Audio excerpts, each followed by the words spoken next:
Hello hello, Radhe Radhe, जय श्री कृष्ण। तब have a nice day. तब आज हम लोग देखेंगे linear equation in two variable.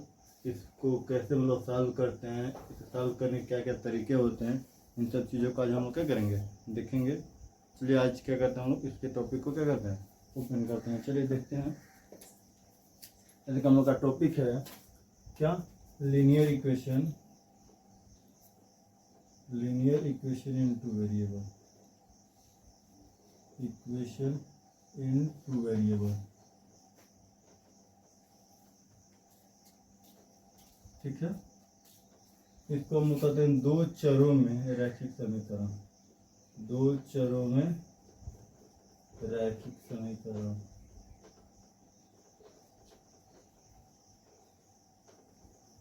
तो ये ध्यान रखेंगे हम लोग, ये हम लोग का टॉपिक है। ठीक है, अब हम लोग देख रहे हैं यहाँ पे चर कितना दिया है, दो। ठीक है, तो इसमें चर कितने होंगे, दो। अभी देखेंगे हम लोग।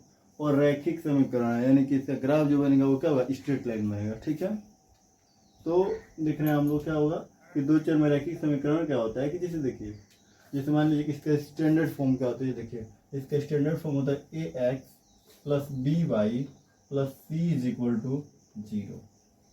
इसका स्टैंडर्ड फॉर्म होता है। ठीक है, a x plus b y plus c is equal to 0, ये इसका स्टैंडर्ड फॉर्म होता है। हम लोग करते क्या है कि जब भी जैसे मानिए कि इसमें अचर राशि कौन कौन है, एक है एक्स और एक है वाई। ठीक है, यानी कि तो दो अचर राशि, चर राशि, दो चर राशि कौन है, एक है एक्स और एक है वाई। और ये सब क्या है, नेचुरल नंबर है, यानी ए बी और सी क्या है, नेचुरल नंबर है। क्या है, नेचुरल नंबर। ठीक है, ये प्राकृतिक संख्या है, ये तीनों क्या है, प्राकृतिक संख्या है। ठीक है, तो अब हम लोग देखते हैं इसको। देखिए तो क्या रहेगा, तो इसको जब हम लोग सॉल्व करते हैं तो देखिए दो चर में रैखिक समीकरण होगा, तो हमको दो समीकरण की जरूरत पड़ती है उसको सॉल्व करने के लिए। ठीक है, तीन चर में वही रहता, तो तीन समीकरण की हमें क्या होती है, जरूरत पड़ती है। जितना समीकरण मतलब चर उतना समीकरण की हमें क्या होती है, जरूरत होती है। ठीक है, तो उसी तरह हम लोग क्या करेंगे, इसको देखेंगे। ठीक है, तो चलिए अब हम लोग क्या करते हैं, क्वेश्चन थोड़ा सा एक क्वेश्चन नहीं, इस पर क्या करते हैं कि इसके पहले थोड़ा सा उदाहरण को चाहे ये क्या करते हैं, इसको समझते हैं, इसके बेसिक को। चलिए जैसे मानिए कि हम लोग का स्टैंडर्ड फॉर्म है। ठीक है, तो इसको हम लोगों ने मान लिया यहाँ पर क्या, ये देखिए ये हम लोग का है A1। ठीक है, B1 और इसको मान लिया हमने क्या, C1। ठीक है, अब देखिए और इसी तरह A2x B2y plus C2 is equal to 0। ठीक है, अगर जो अब मानिए कि इस तरह जैसे कि कभी कभी कम मतलब मानिए कि हम लोग क्या दो समीकरण हम लोग को बन गया। ठीक है, अभी बताएं जैसे कि क्या होता है, दो चर में रैखिक समीकरण को सॉल्व करने के लिए दो समीकरण की आवश्यकता होती है। तो जैसे मान लीजिए कभी भी ऐसा कंडीशन बना रहा है, ठीक है, A1 by A2 is not equal to B1 by B2। ठीक है, इसमें क्या होता है, अद्वितीय हल होता है, यानी एक हल होगा, अद्वितीय हल होता है। ठीक है, अद्वितीय हल होता है। ठीक है, इस कंडीशन में क्या होता है, अद्वितीय हल होता है।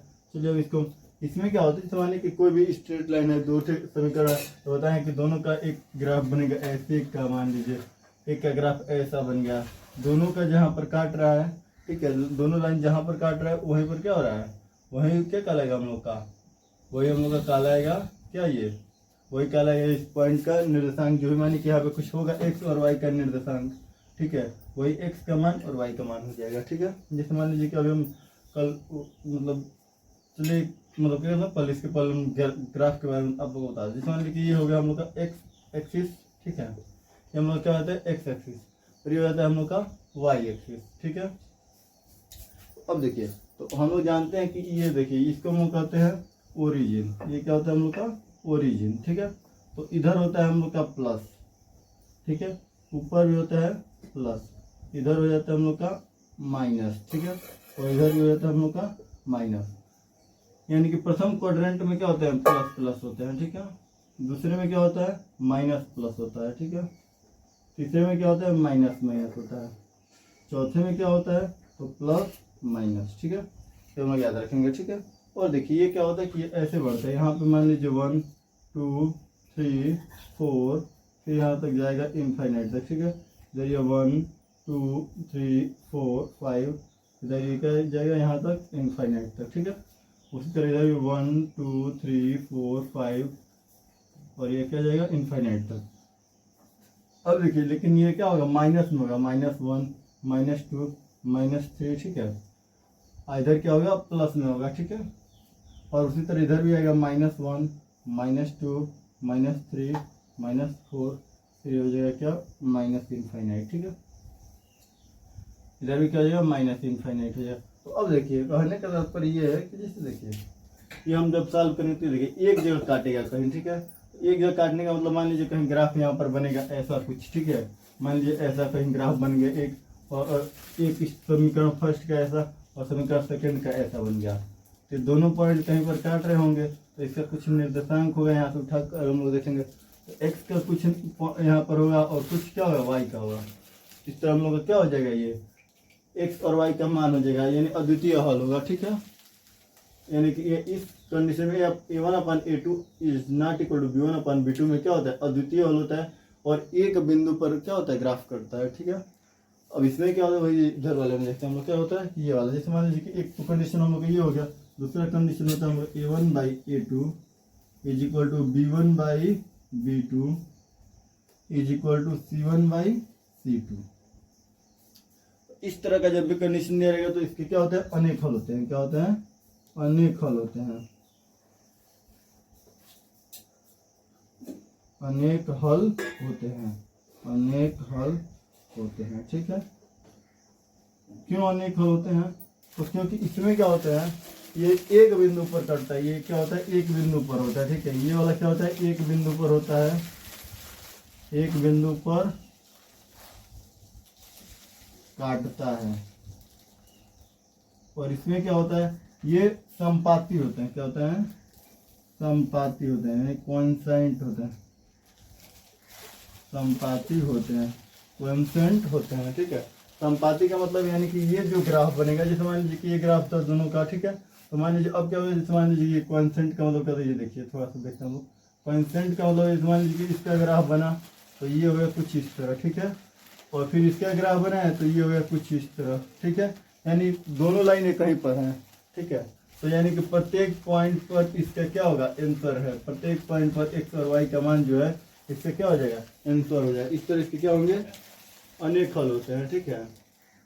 जब इस तरह का A1/A2 equal to B1/B2 equal to C1/C2 तो इसमें क्या होता है अनेक हल होता है। लेकिन वही अगर जो मान लीजिए एक और कंडीशन हम लोग का A1/A2 is equal to B1/B2 is not equal to C1/C2, ठीक है।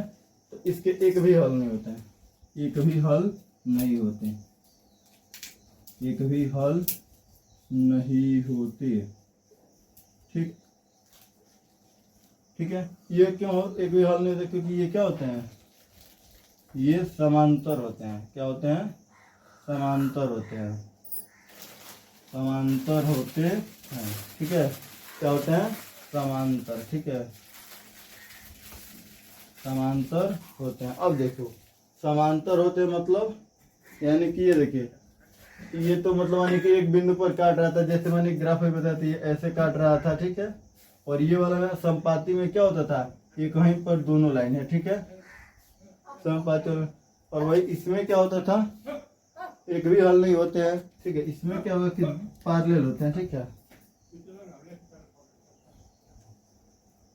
एक भी हल नहीं होते यानी कि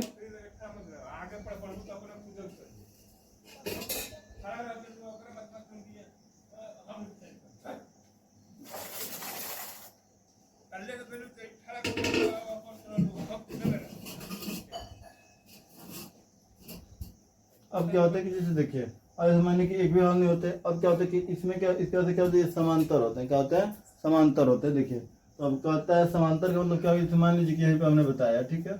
जैसे मान लीजिए कि ये वाला लाइन है, ठीक है, ये वाला मतलब क्या है समीकरण है, इसका ग्राफ कुछ इस तरह बन गया मान लीजिए, ठीक है।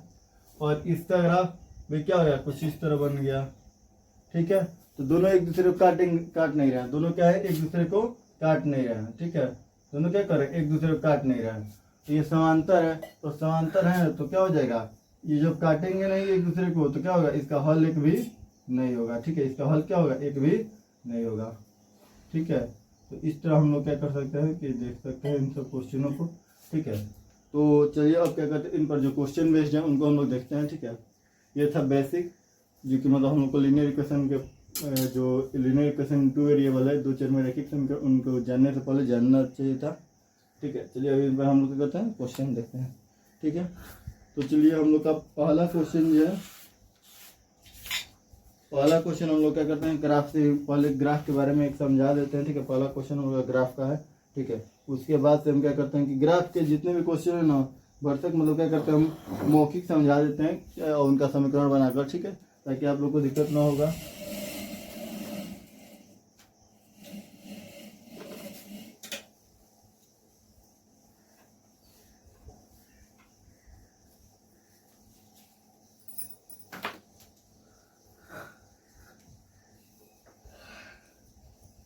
अब जैसे देखिए यहाँ पर कह रहा है क्या कि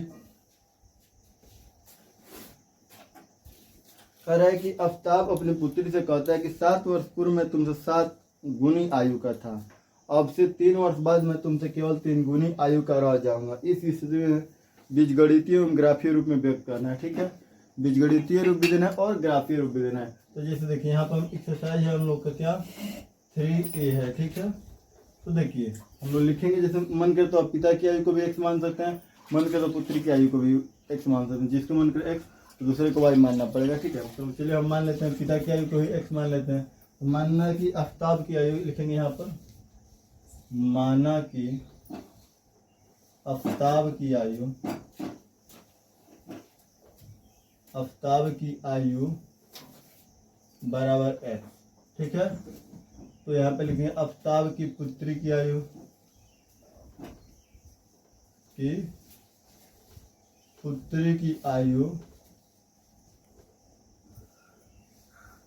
बराबर y।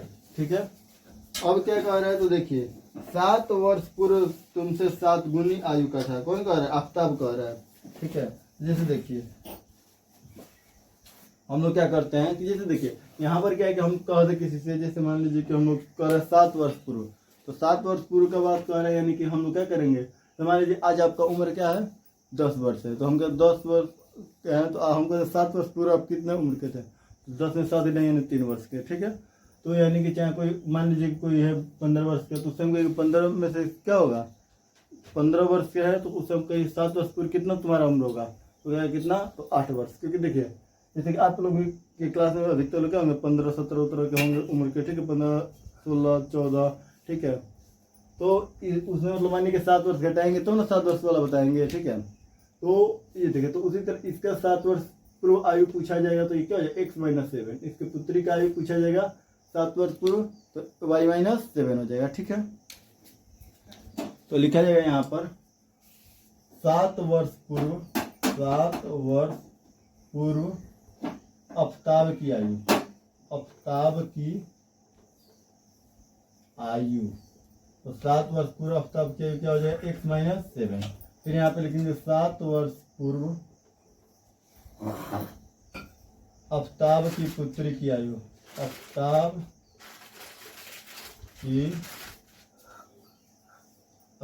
के पुत्री की आयु, आफ्ताब के पुत्री की आयु, पुत्री की आयु क्या हो जाएगा y-7। क्या हो जाएगा y-7। ठीक है, तो अब देखिए अब हम देख रहे हैं यहाँ पर क्या कह रहा है, 7 गुना कह रहा है कि मतलब कह रहा है कि आफ्ताब अपनी पुत्री से कहता है कि 7 वर्ष पूर्व में तुमसे 7 गुनी आयु का था। ठीक है, कौन 7 गुनी आयु का था, आफ्ताब। ठीक है, तो लिखेंगे इन दोनों का समूह, तो लिखेंगे प्रथम शर्तानुसार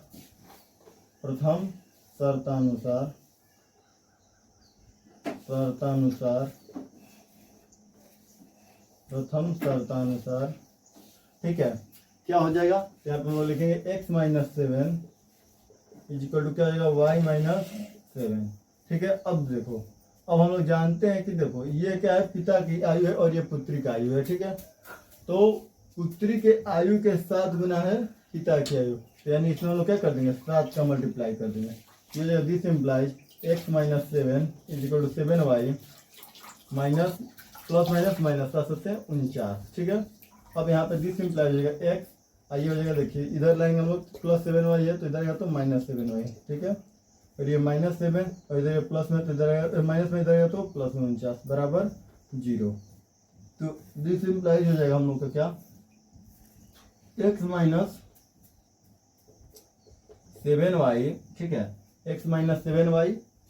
आइए देखो ये क्या हो जाएगा, प्लस माइनस माइनस, तो 49 में 7 गया तो 42, ठीक है। तो यह +42 बराबर 0। तो यह समीकरण हम लोग का फर्स्ट। अब देखो आगे वाला क्वेश्चन, आगे इसका कंडीशन क्या है, अब से 3 वर्ष बाद, अब से 3 वर्ष बाद मैं तुमसे केवल 3 गुनी आयु का रह जाऊंगा। अब से 3 वर्ष बाद केवल मैं क्या रह जाऊंगा, 3 गुनी आयु का। तो लिखेंगे, ठीक है, 3 वर्ष बाद आफ्ताब की आयु, 3 वर्ष बाद आफ्ताब की आयु, तो आफ्ताब की आयु 3 वर्ष बाद कितना हो जाएगा, 3 वर्ष बाद आफ्ताब की आयु क्या हो जाएगा। अब आज x है तो 3 वर्ष बाद यानी 3 उसमें जोड़ देंगे तो x+3, ठीक है।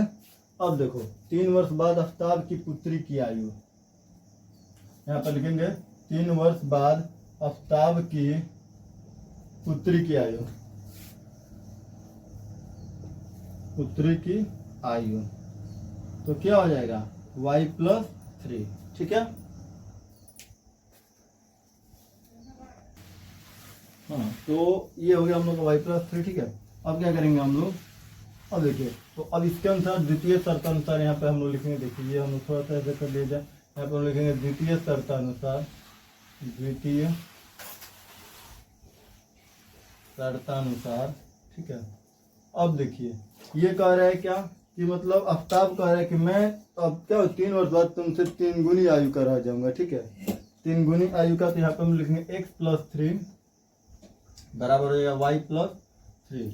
अब देखिए तो पिता क्या है, 3 गुनी आयु का कह रहा है कि ये आफ्ताब 3 गुनी आयु का, तो अपने पुत्री का कह रहा है, यानी कि पुत्री के 3 गुनी आयु का, यानी कि y+3 में हम लोग 3 के गुणा करेंगे तो जो आएगा वो क्या होगा, पिता के उम्र का होगा, ठीक है। हम लोग लिखेंगे यहाँ पे x+3 = 3 × y 3y, आप प्लस हो जाएगा 3 तरीके 9, ठीक है। तो हम लिखेंगे x, इधर आएगा तो -3y, और ये देखो ये प्लस में उधर जाएगा तो माइनस में, तो क्या हो जाएगा 9 - 3, तो ये हो जाएगा x - 3y = 6, ठीक है। तो x - 3y = क्या हो जाएगा 6, ये हो जाएगा हम लोग का समीकरण नंबर 2, ठीक है। अब देखिए तो यहाँ पर भी वैसे ही कर लिया जाए, जैसे मान लीजिए कि ये क्या हो जाएगा हम लोग का, यह है +42, इसको हम लिख सकते हैं क्या, देखिए तो यहाँ पर दिस इम्प्लाइज, ठीक है, ये हो जाएगा x - 7y = क्या, इधर ये प्लस में उधर जाएगा तो माइनस में 42, ठीक है। तो यह समीकरण नंबर 1, समीकरण नंबर 1। अब इसको मान लीजिए, ठीक है। तो अब देखिए, अब हम लोग दोनों ये बीजगणितीय रूप में आ गए, हम लोग से क्या है बीजगणितीय रूप और ग्राफीय रूप दोनों बताना है। तो देखिए तो इसको हम लोग क्या करेंगे, बीजगणितीय रूप तो हो गया, हम लोग ग्राफीय रूप में कैसे इसे दिखाएंगे। तो देखिए ये हम लोग क्लास 9 में पढ़े हैं कि इसको ग्राफ में पर कैसे रिप्रेजेंट करते हैं, ठीक है। फिर मतलब एक बार और क्या करते हैं बता देते हैं। देखिए यहाँ पर क्या है कि इसको हम लोग लिख सकते हैं, देखिए इसको हम लोग लिखेंगे क्या, ये देखिए ये हम लोग लिखते हैं प्रथम समीकरण से, लिखेंगे समीकरण फर्स्ट से, समीकरण फर्स्ट से, ठीक है। हम लोग लिखेंगे क्या, x - 7y, x - 7y, ठीक है, = -42, ठीक। तो ये क्या हो जाएगा, दिस इम्प्लाइज हो जाएगा हम लोग का x = क्या हो जाएगा -42 + 7y, ठीक है, -42 + 7y, ठीक है। अब देखिए यानी कि अब हम लोग क्या करेंगे, यहाँ पर एक डब्बा बनाएंगे, ठीक है,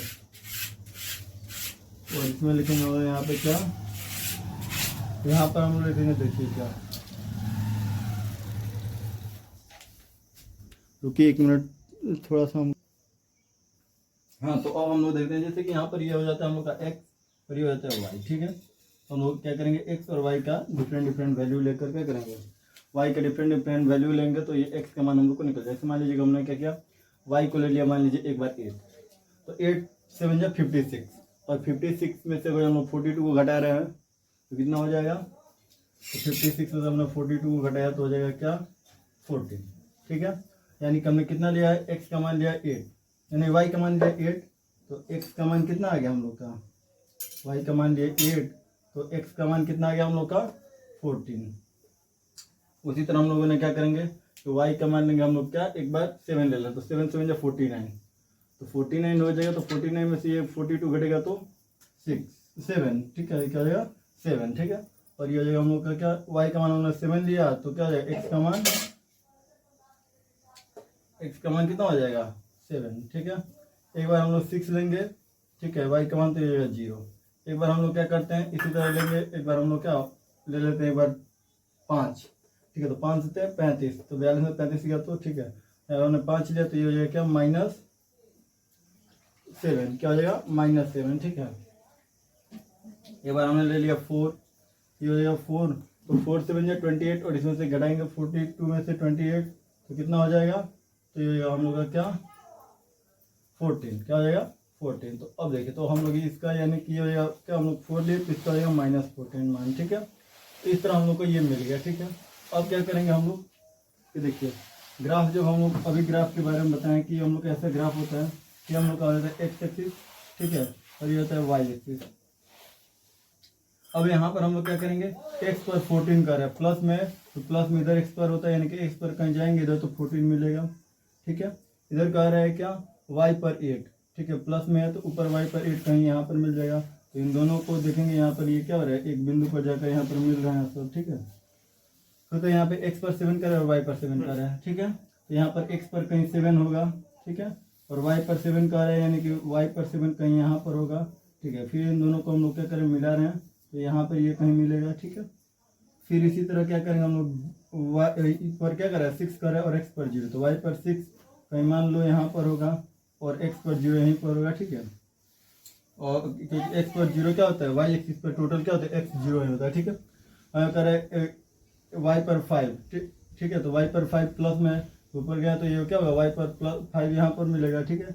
और क्या कह रहा है, x में y पर 5, ठीक, और x में -7, ठीक है, y पर 5 और x में -7, तो इधर -7 होगा कहीं, ठीक है। मान लीजिए इधर क्या होगा -7 होगा, तो इधर माइनस होता है, तो हम यहाँ से क्या करेंगे, ऐसे मिलाएंगे, ठीक है। तो यहाँ पे एक बिंदु, इन सबको एक कहीं स्ट्रेट लाइन बनाएगा, ठीक है। और फिर इसी तरह इसको भी बनाएंगे, ठीक है, क्या कहते हैं, इस वाले समीकरण को भी, ठीक है। यहाँ पर क्या हो जाएगा कि हम लोग लिखेंगे दिस इम्प्लाइज समीकरण, ठीक है, दिस इम्प्लाइज समीकरण 2 से, ठीक है, x इक्वल क्या हो जाएगा 6 + 3y, ठीक है। तो अब हम लोग क्या करेंगे, इसी तरह डब्बा बनाएंगे और देखेंगे y का मान हम लोग एक बार 1 लेंगे तो 3 × 3 और 6 9, तो x का मान एक बार क्या हो जाएगा 9 आ जाएगा। कब, जब हम लोग y को 1 लिए हैं, y बराबर 1, तो x बराबर क्या आ गया 9।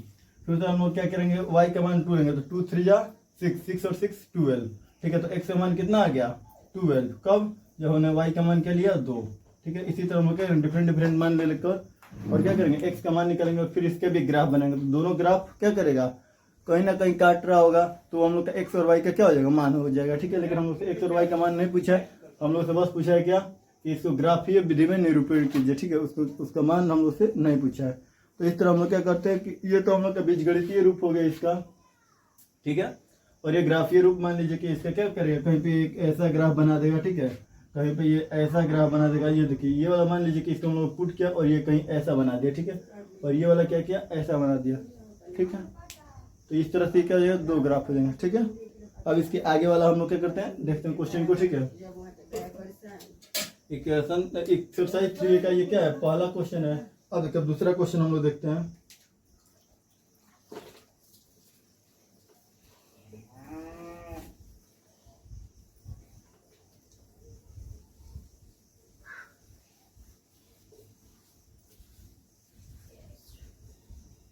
तो हम लोग ऐसे क्या कर सकते हैं, बीजगणितीय रूप बना सकते हैं और ग्राफीय रूप, मतलब अभी जैसे बताया है, तो ग्राफ में आप लोग एक डब्बा को 1 2 3 ऐसे प्रत्येक डब्बे में को क्या कर सकते हैं, 1 2 लेकर यूनिट क्या कर सकते हैं, बना सकते हैं, ठीक है। ये बड़ा मतलब क्या होता है, दिया रहता है यूनिट, तो हम लोग छोटे छोटे डब्बों को 1 मानते हैं, ठीक है। और मान लीजिए कि बहुत छोटा यूनिट है, मतलब तो क्या करेंगे हम लोग, छोटे छोटे यूनिट है तो उसके लिए हम लोग क्या बड़े बड़े डब्बे को भी क्या करते हैं 1 2 लेकर क्या करते हैं, सॉल्व कर सकते हैं। तो चलते हैं हम लोग क्या करते हैं कि आगे इसके क्वेश्चन को देखते हैं।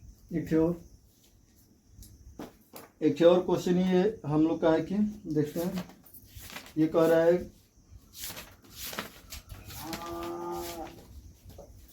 कि 2 किग्रा सेव और 1 किग्रा अंगूर का मूल्य किसी दिन ₹160 है, ठीक है। 1 महीने बाद 4 किग्रा सेव और 2 किग्रा अंगूर का मूल्य 300 हो जाता है। इस स्थिति को बीजगणितीय तथा ज्यामितीय रूप में व्यक्त कीजिए, ठीक है।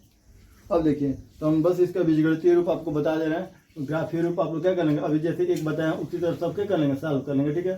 क्योंकि बोर्ड पर क्या कर पाना, ग्राफीय रूप बता पाना संभव नहीं है, ठीक है। क्योंकि ना ही यहाँ पे ग्राफ है, ना ही ग्राफीय रूप में इसको बताया जा सकता है, ठीक है।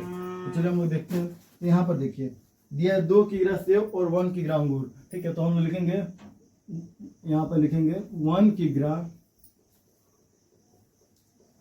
सेव का मूल्य, ठीक है। 1 किग्रा सेव का मूल्य क्या हो जाएगा, ये दूसरा क्वेश्चन है, ठीक है। तो हम लोग लिखेंगे माना 1 किग्रा सेव का मूल्य क्या हो जाएगा, x। 1 किग्रा सेव का मूल्य क्या हो जाएगा, x हो जाएगा, ठीक है। 1 किग्रा सेव का मूल्य क्या हो जाएगा, x हो जाएगा, ठीक है। तो अब देखिए और लिखेंगे हम लोग 1 किग्रा, ठीक है, 1 किग्रा अंगूर का मूल्य बराबर y, ठीक। तो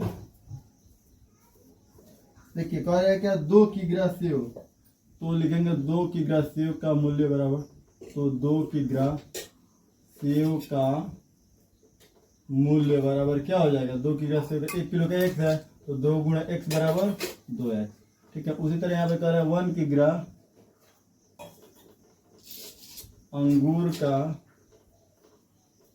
मूल्य बराबर क्या हो जाएगा, 1 किग्रा अंगूर है, ठीक है। तो 1 किग्रा अंगूर का मूल्य हम लोगों ने y माना है, ठीक है, तो y, ठीक है। अब देखिए तो यही दोनों खरीद रहे हैं, 2 किलो क्या खरीद रहा है, ठीक है, 2 किलो खरीद रहा है सेव, 2 किलो सेव का दाम ये है, 1 किलो अंगूर खरीद तो उसका दाम ये, तो दोनों का दाम जोड़ेंगे तो जो दिया है कुल दाम वही ना होगा। यानी कह रहे कि दोनों का दाम कितना कह रहा है, 160 रुपया था एकदम, ठीक है। इन दोनों का मिलाकर दाम कितना था, 160 रुपया। तो लिखेंगे यहाँ पे प्रथम शर्तानुसार, ठीक है, प्रथम शर्तानुसार क्या हो जाएगा, ये हो जाएगा हम लोग का 2x plus y is equal to 160 रुपया। ये हो जाएगा हम लोग का समीकरण नंबर 1, ठीक है। इसे समीकरण आप देखिए दूसरा बनाएंगे, क्योंकि 2 चर में रखे तो 2 समीकरण बनेगा। ठीक है, 1 महीने बाद 4 किग्रा सेव और 2 किग्रा अंगूर का मूल्य 300 रुपये रहता है। तो 4 किग्रा सेव और 2 किग्रा अंगूर, ठीक है। यहाँ पे लिखेंगे 4 किग्रा सेव का मूल्य बराबर क्या हो जाएगा, 4 इंटू एक्स, ठीक है। और देखिए और यहाँ पर लिख देंगे क्या करें, और 2 किग्रा अंगूर, तो देखिए तो 2 किग्रा अंगूर का मूल्य क्या हो जाएगा, अंगूर का मूल्य बराबर क्या हो जाएगा, 2 गुणे क्या है, 1 किग्रा अंगूर का मूल्य y, 2 गुणे y, तो यह 2y और ये हो जाएगा क्या 4x। तो यहाँ पे लिखेंगे अब हम लोग क्या, द्वितीय शर्तानुसार, ठीक है, क्या हो जाएगा हम लोग का, ये देखिए अब इन दोनों का जो दाम है कंबाइन रूप में कह रहा है 300 रुपया है, ठीक है। 4 किग्रा और 2 किग्रा, तो हम लोग का मूल्य दिया 4 किग्रा का क्या 4x और 2 किग्रा का मूल्य क्या दिया 2y। इन दोनों को जोड़ेंगे तो यही क्या हो जाएगा 300 के बराबर है। तो लिखेंगे 4x plus 2y is equal to क्या ₹300, ठीक है। तो हम लोग का हो गया क्या दूसरा समीकरण। अब इसको हम लोग क्या ग्राफीय विधि में रिप्रेजेंट कर सकते हैं, इसको ग्राफीय विधि में आप लोग रिप्रेजेंट कर लेंगे, ठीक है। तो ये हम लोग का है दूसरा क्वेश्चन, नोट कर लीजिए, ठीक है। मन करते हुए क्या कर लीजिए, स्क्रीनशॉट ही ले लीजिए, ठीक है। चलिए आगे हम लोग क्या करते हैं, अब इसके आगे क्वेश्चन जो है उसको देखते हैं और फिर क्या करते हैं, अब एक क्वेश्चन और बता देना इस पर, ठीक है। और एक क्वेश्चन है जो वो छोड़ देना है, ठीक है, वो आप लोग बना लीजिएगा, ठीक है। जैसे यहाँ पर वही एक क्वेश्चन दिया, 5 पेंसिल 7 कलमों का मूल्य 50 रुपये है, ठीक है। तो चलिए इसको हम मिटा देते हैं।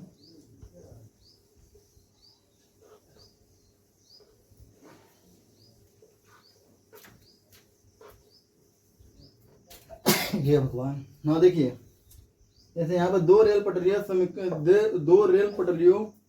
का समीकरण दिया है, 2x प्लस 2y माइनस 4 और 2x प्लस 4y माइनस 12 है, द्वारा निरूपित की गई है। इस स्थिति की ज्यामितीय रूप में व्यक्त कीजिए, ठीक है।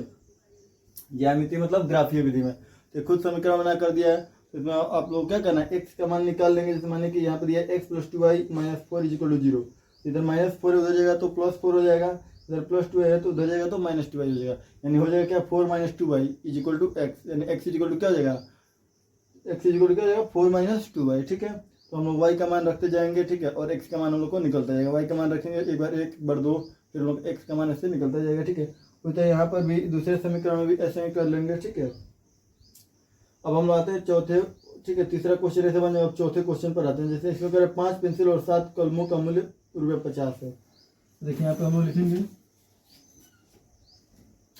कि एक पेन का मूल्य बराबर क्या है हम लोग का x। फिर लिखेंगे एक पेंसिल का मूल्य बराबर, पेंसिल का मूल्य बराबर क्या है y। ठीक है, ये हम लोग क्या कर रहे हैं, मान रहे हैं। ठीक है, कि माना एक पेन का मूल्य क्या है, माना एक पेन का मूल्य कितना है x है और एक पेंसिल का मूल्य y है। ठीक है, तो 5 पेंसिल और 7 पेन का मूल्य, तो 5 पेन का मूल्य क्या हो जाएगा, 5 पेन का मूल्य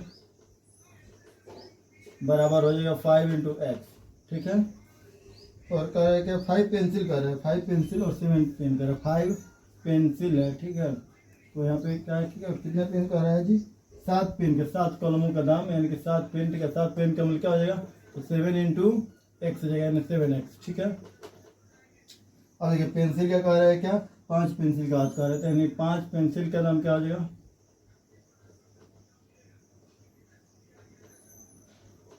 दाम क्या हो जाएगा 5 × y, यानी 5y। ठीक है, तो अब हम प्रथम शर्तानुसार।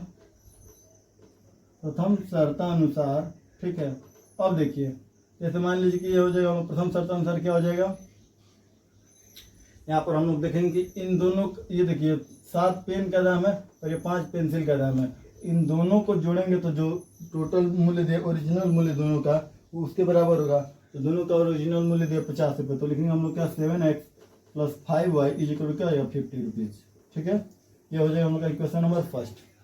फिर इक्वेशन सेकंड देखते हैं हम। देखिए क्या कह रहा है, द्वितीय शर्तानुसार क्या कह रहा है, जबकि 7 पेंसिल और 5 कलम का मूल्य 46 रुपये है। 7 कलम, ठीक है, 7 पेंसिल और 5 कलम, लिखेंगे 7 पेंसिल का दाम, यहाँ पे लिखेंगे 7 पेंसिल का दाम। ठीक है, 7 पेंसिल का दाम, तो 7 पेंसिल का दाम क्या हो जाएगा हम लोग का, एक पेंसिल का है क्या y रुपीज़। ठीक है, तो लिखिए 7 × y, तो 7y रुपीज़। ठीक है, यहाँ पे उसी तरह हम लिखेंगे 5 पेन का है। ठीक है, 5 पेन का मूल्य, बराबर क्या हो जाएगा हम लोग का, जानते हो 5 × क्या हो जाएगा x, यानी क्या हो जाएगा 5x। ठीक है, रुपीज़। अब देखिए दोनों रुपीज़ हैं, दोनों रुपीज़ मिलाकर कितना कर रहे हैं, 46 रुपये का हो रहा है। ठीक है, तो हम लोग लिखेंगे द्वितीय शर्तानुसार,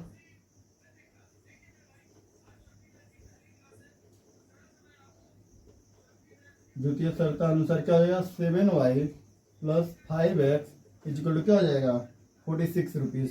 ठीक है, तो ये दोनों समीकरण हम लोग को बन गया, और इसी को हम लोग क्या कर लेंगे, सॉल्व कर लेंगे। ठीक है, आशा करते हैं ये सब समझ में आया होगा। ठीक है, अब इसके आगे का हम लोग क्या करेंगे, अगले लेक्चर में देखेंगे। तब तक के लिए बाय बाय, राधे राधे, जय श्री कृष्ण। चलिए इसको क्या कीजिए, ग्राफी विधि में बनाइएगा। ठीक है, अब इसको हम, क्योंकि ग्राफी विधि वाला बता दिए कैसे ग्राफी विधि में इसको रिप्रेजेंट करते हैं, और इसको आप लोग ग्राफी विधि में क्या कर लेंगे, रिप्रेजेंट कर लेंगे। ठीक है, तो चलिए अब इसके बताइए इसके आगे वाला क्या करना है, हम लोग आगे लेक्चर में देखते हैं।